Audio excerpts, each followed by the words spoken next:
ನಮಸ್ಕಾರ ಸ್ನೇಹಿತರೆ, ನಮ್ಮ ನಂಬಿಕೆಗೆ ಸ್ವಾಗತ ಸುಸ್ವಾಗತ.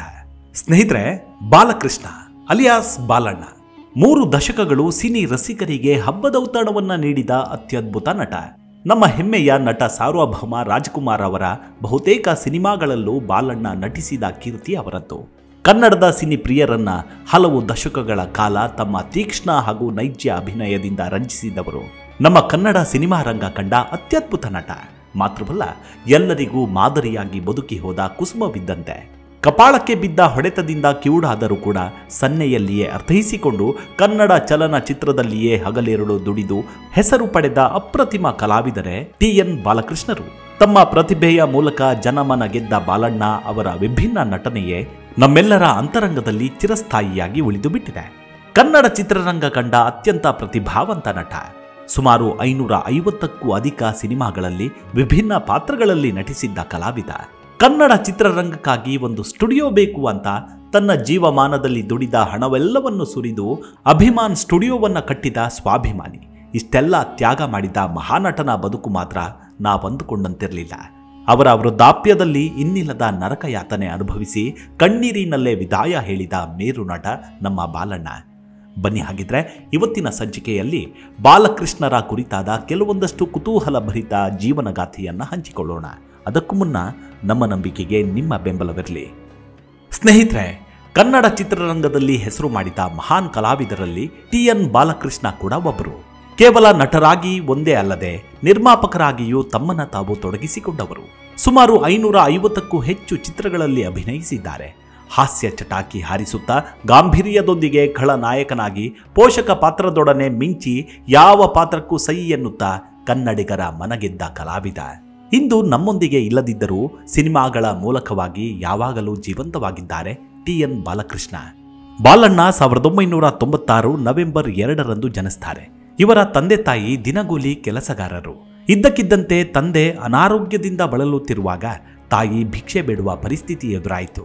ತುತ್ತು ಅನ್ನಕ್ಕೆ ಕಷ್ಟಪಡುವ ಪರಿಸ್ಥಿತಿ ಎದುರಾಗಿತ್ತು. ಜೀವನ ನಡೆಸುವುದೇ ವಿಪರೀತ ಕಷ್ಟವಾಗಿ ಬಿಟ್ಟಿತ್ತು. ದುರಾದೃಷ್ಟವಶಾತ್ ಕಪಾಳಕ್ಕೆ ಬಿದ್ದ ಏಟಿನಿಂದಾಗಿ ಕಿವುಡಾಯಿತು. ಆದರೆ ಬಾಲಕೃಷ್ಣ ಅವರಿಗೆ ನಾಟಕ ಕಲಿಯುವ ಹುಮ್ಮಸ್ಸು. ನಾಟಕಕ್ಕೆ ಸೇರಿಕೊಂಡ ಬಳಿಕ ರಂಗಭೂಮಿ ಕಲಾವಿದರಾಗಿ ಹೊರಹೊಮ್ಮಿದ್ರು. ಅಲ್ಲಿಂದ ಅಭಿನಯದ ಹಾದಿ ಹಿಡಿದು ಕಲಾವಿದರಾಗಿ ಜನಮನ ಗೆಲ್ಲುತ್ತಾ ಸಾಕ್ತಾರೆ. ಸುಮಾರು 50ಕ್ಕೂ ಹೆಚ್ಚು ನಾಟಕಗಳನ್ನು ಬರೀತಾರೆ. ಅವರು ಮೊದಲು ಅಭಿನಯಿಸಿದ ನಾಟಕ ಕೃಷ್ಣಲೀಲಾ.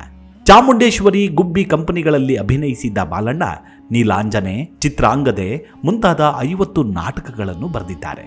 ಅದೆಷ್ಟು ದುರಂತ ಅನ್ನೋದಕ್ಕೆ ಒಂದೊಂದೇ ಉದಾಹರಣೆಗಳು ಸಿಗ್ತವೆ.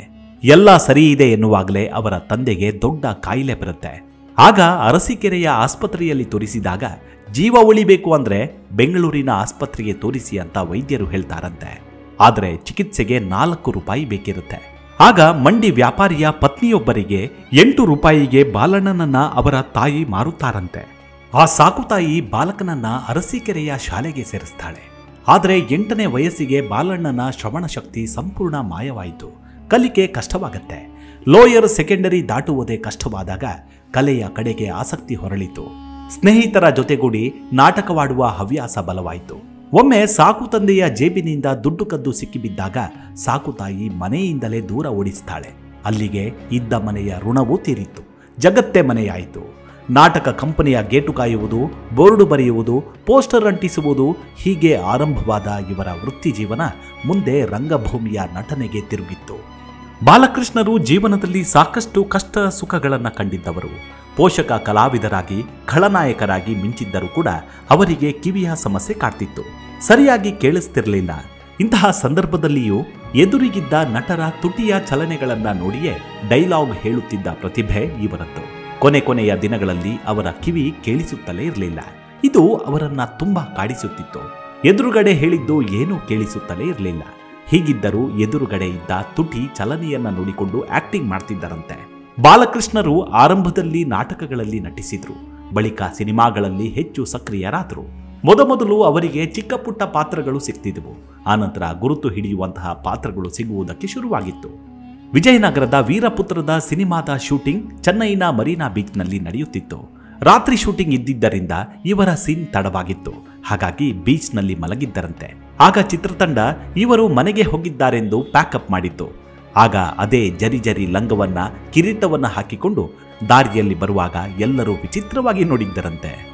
1943ರಲ್ಲಿ ರಾಧಾ ರಮಣ ಚಿತ್ರದ ಮೂಲಕ ಕನ್ನಡ ಚಿತ್ರರಂಗ ಪ್ರವೇಶಿಸಿದ ಇವರು ಸುಮಾರು 550 ಕನ್ನಡ ಚಿತ್ರಗಳಲ್ಲಿ ಅಭಿನಯಿಸಿದ್ದಾರೆ. ಹಾಸ್ಯ ನಟ, ಖಳನಟ, ಪೋಷಕ ನಟ ಹೀಗೆ ಎಲ್ಲಾ ಬಗೆಯ ಪಾತ್ರಗಳಲ್ಲೂ ನಟಿಸಿ ಸೈ ಅನಿಸಿಕೊಂಡಿದ್ದಾರೆ. ಕನ್ನಡ ಚಿತ್ರರಂಗಕ್ಕೆ ಇವರ ಕೊಡುಗೆ ಚಿರಸ್ಮರಣೀಯವಾದದ್ದು. ಕಣ್ತೆರೆದು ನೋಡು, ಬಂಗಾರದ ಮನುಷ್ಯ, ತ್ರಿಮೂರ್ತಿ, ಸಂಪತ್ತಿಗೆ ಸವಾಲು, ಗಂಧದ ಗುಡಿ, ಭಾಗ್ಯದ ಲಕ್ಷ್ಮೀ ಬಾರಮ್ಮ ಇವರು ಅಭಿನಯಿಸಿದ ಕೆಲವು ಪ್ರಮುಖ ಚಿತ್ರಗಳು. ಬಾಲಣ್ಣನಿಗಿದ್ದ ಹಾಸ್ಯ ಪ್ರಜ್ಞೆ ಎಂಥದ್ದು ಅಂದ್ರೆ, ಕಲಾವಿದ ನಿದ್ದೆ ಮಾಡಿದ್ದರೂ ಕಾಲು ಅಲ್ಲಾಡಿಸುತ್ತಿರಬೇಕಂತೆ, ಇಲ್ಲ ಅಂದ್ರೆ ಸತ್ತೋಗಿ ಬಿಟ್ಟಿದ್ದಾರೆ ಅಂದುಕೊಳ್ತಾರೆ ಜನ ಅಂತ ಹೇಳುತ್ತಿದ್ರಂತೆ. ಬಾಲಣ್ಣ ಕನ್ನಡ ಚಿತ್ರರಂಗಕ್ಕೊಂದು ಸ್ಟುಡಿಯೋ ಕಟ್ಟಬೇಕು ಅಂತ ಆಸೆ ಪಟ್ಟಿದ್ರು. ಅದಕ್ಕಾಗಿ ಸಿಕ್ಕಾಪಟ್ಟೆ ಕಷ್ಟಪಟ್ಟಿದ್ರು. ಬೆಂಗಳೂರಿನ ಉತ್ತರಹಳ್ಳಿಯಲ್ಲಿ ಸ್ಟುಡಿಯೋವೊಂದನ್ನು ಕಟ್ತಾರೆ. ಆದರೆ ಅಲ್ಲಿ ಹೆಚ್ಚು ಶೂಟಿಂಗ್ ನಡೆಯಲೇ ಇಲ್ಲ. ಇದೊಂದು ಕೊರಗು ಅವರನ್ನ ಕಾಡುತ್ತಲೇ ಇತ್ತು. ಅದು ಅಲ್ಲದೆ ಅವರ ಬದುಕಿನಲ್ಲಿ ಮತ್ತೊಂದು ಎಂದೂ ಮರೆಯಲಾಗದ ಘಟನೆ ಅಂದ್ರೆ ಡಾಕ್ಟರ್ ರಾಜಣ್ಣನಿಗೆ ಕಪಾಳ ಮೋಕ್ಷ ಮಾಡಿಬಿಟ್ಟಿದ್ದರಂತೆ. ಅದೊಂದು ದಿನ ರಾಜಣ್ಣ ಜ್ವರ ಬಂದು ಮಲಗಿಬಿಟ್ಟಿದ್ರು. ಅವರ ಅಪ್ಪಾಜಿ ಸಿಂಗನಲ್ಲೂರು ಪುಟ್ಟಸ್ವಾಮಿಯವರು ವಿಚಾರಿಸಿದಾಗ ರಾಜಣ್ಣನ ಗುರುಗಳಾಗಿದ್ದ ಬಾಲಣ್ಣನವರು ಅವರಿಂದ ಹೊಡೆತ ತಿಂದಿದ್ದರಂತೆ. ಕಾರಣ ಪುಟ್ಟಸ್ವಾಮಿಯವರು ಮಗನನ್ನ ನೋಡಿಕೊಳ್ಳಲು ಬಾಲಣ್ಣನನ್ನೇ ನೇಮಿಸಿದ್ದರಂತೆ. ಆದರೆ ರಾಜಣ್ಣನಿಗೆ ಶಾಲಾ ಶಿಕ್ಷಣ ತಲೆಗೆ ಹತ್ತುತ್ತಿರಲಿಲ್ಲ.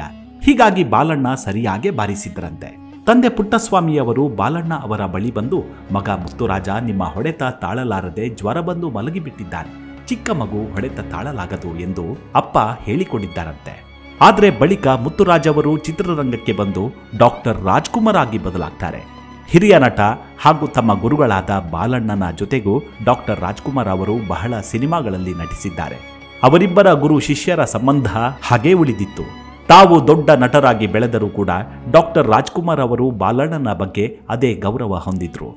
ಹಾಗೆ ಬಾಲಣ್ಣ ಕೂಡ ರಾಜ್ ಅವರನ್ನ ಕೊನೆಯವರೆಗೂ ಅದೇ ಪ್ರೀತಿ ಆದರದಿಂದ ನೋಡಿಕೊಂಡಿದ್ದರಂತೆ. ಡಾಕ್ಟರ್ ರಾಜ್ಕುಮಾರ್ ಹಾಗೂ ಬಾಲಣ್ಣ ಅವರ ಜೊತೆಗೆ ಅಂದು ವಜ್ರಮುನಿ, ತೂಗುದೀಪ ಶ್ರೀನಿವಾಸ್, ಶಿವರಾಮು, KS ಅಶ್ವಥ್ ಮುಂತಾದವರು ಕೂಡ ಜೊತೆಗಿದ್ದು ಒಳ್ಳೆಯ ಸ್ನೇಹಿತರಾಗಿದ್ದವರು. ಡಾಕ್ಟರ್ ರಾಜ್ಕುಮಾರ್ ಅವರು ಬಾಲಣ್ಣನ ನಿರ್ಮಾಣ ಸಂಸ್ಥೆಯ ಮೂಲಕ ಮೊಟ್ಟ ಮೊದಲ ಮಾರ್ಗದರ್ಶಿ ಸೇರಿದಂತೆ ಹಲವು ಚಿತ್ರಗಳಲ್ಲಿ ನಟಿಸಿದ್ದಾರೆ. ಒಮ್ಮೆ ಬಾಲಣ್ಣ ಡಾಕ್ಟರ್ ರಾಜ್ಕುಮಾರ್ ಹಾಗೂ ಉಳಿದ ಕೆಲವರು ಸೇರಿ ಚಿತ್ರವೊಂದಕ್ಕೆ ನಿರ್ಮಾಪಕರಾಗಿಯೂ ಜೊತೆಯಾಗಿದ್ದರು. ಬಾಲಣ್ಣನವರು ನಿರ್ಮಾಪಕರಾಗಿ ಕಷ್ಟದ ದಿನಗಳನ್ನು ಎದುರಿಸುತ್ತಿದ್ದಾಗ ಡಾಕ್ಟರ್ ರಾಜ್ ಸಹಾಯ ಮಾಡ್ತಾರೆ. ಅಂದು ತಮ್ಮ ನಿರ್ಮಾಣ ಸಂಸ್ಥೆಯನ್ನ ನಡೆಸುತ್ತಿದ್ದ ಪತ್ನಿ ಪಾರ್ವತಮ್ಮನ ಬಳಿ ಹೇಳಿ ಡಾಕ್ಟರ್ ರಾಜ್ಕುಮಾರ್ ಅವರು ಬಾಲಣ್ಣನಿಗೆ ತಮ್ಮ ಚಿತ್ರಗಳಲ್ಲಿ ಪಾತ್ರ ಕೊಡಿಸುತ್ತಿದ್ದರಂತೆ. ಅವರಿಬ್ಬರ ಸಂಬಂಧ ಅದೆಷ್ಟು ಚೆನ್ನಾಗಿತ್ತು ಎಂದರೆ, ಬಾಲಣ್ಣನನ್ನ ಕಳೆದುಕೊಳ್ಳಬಾರದು ಎಂಬ ಕಾರಣಕ್ಕೆ ಡಾಕ್ಟರ್ ರಾಜ್ಕುಮಾರ್ ಅವರು ಸಿದ್ದಲಿಂಗಯ್ಯ ಸೇರಿದಂತೆ ಹಲವರ ವಿರೋಧವನ್ನ ಕಟ್ಟಿಕೊಂಡ ಸಂದರ್ಭ ಕೂಡ ಬಂದೊದಗಿತ್ತು. ಮತ್ತೊಂದು ಕಡೆ ಬಾಲಣ್ಣನಿಗೆ ಆರೋಗ್ಯ ಕೈಕೊಟ್ಟಿತ್ತು.